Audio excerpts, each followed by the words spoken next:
Hey everyone, today I'm going to show you how I created this blue and white Salt of the Earth Salt Shaker Tassel.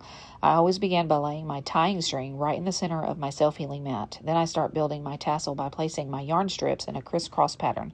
I'm using 2 different shades of blue to create the base. Next comes my favorite part, choosing all the fabrics and trims. I like to lay everything out before I tie it together so I can make sure the colors, patterns, and textures are evenly distributed.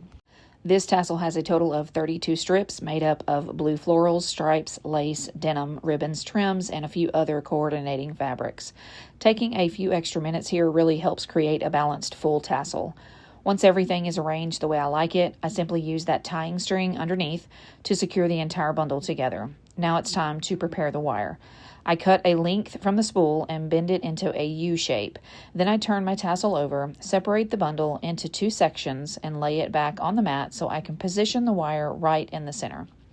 The wire wraps completely around the middle of the tassel one full time before both ends are brought up to the top.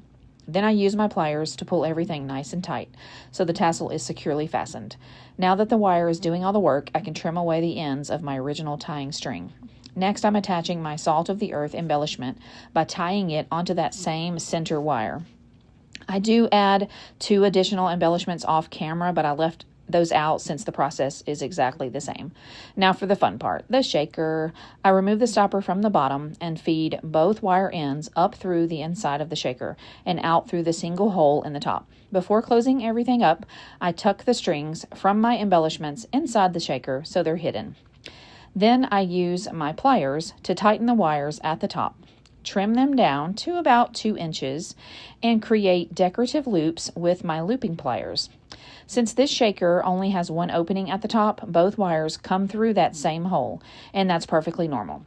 I gently press the 2 loops together to finish everything off. Here's the finished tassel. I didn't include the beaded hanger in this tutorial because I already have a separate video showing exactly how I make those. Be sure to visit my page and I'll link that tutorial in the comments if you'd like to add one to your own project. I absolutely love how all the blue florals, denim, lace, and ribbon come together with the Salt of the Earth tag for a sweet farmhouse-inspired look. Thank you so much for watching. I hope you enjoyed this tutorial and that it inspires you to make a Salt Shaker Tassel of your own.